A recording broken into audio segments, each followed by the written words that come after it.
Mä oon keskivertomies, 32 vuotta.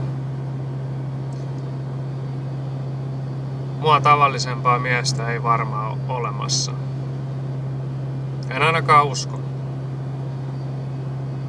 Mä oon 1,78 pitkä, 67 kiloa, että varmaan vähän keskiarvo on niinku hoikempi, luulisin tätä nykyään.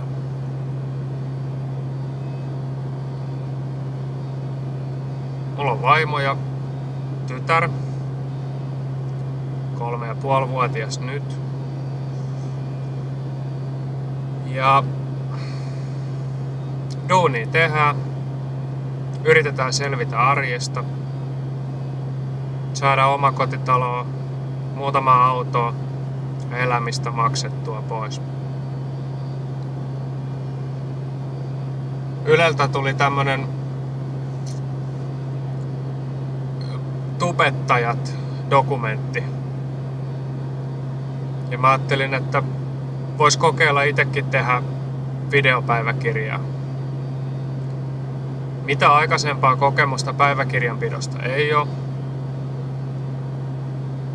Enkä mä oikeastaan usko, että tarviikaan. Mä ajattelin, että kun mä teen reissuhommia ja istun yksinään paljon autossa ja mulla tulee milloin minkäkinlaisia aivopieruja, niin koitan tehdä niistä jonkunnäköisiä videoklippejä ja laittaa niitä tänne. Vähän seuraa, kattooks kukaan niitä vai ei. Ketä kiinnostaa. Katsotaan mitä tästä tulee. Nyt on marraskuun 5. päivä 2013. Täytyy tsiikaa miten kauan jaksaa vai jaksaako ollenkaan. Moro.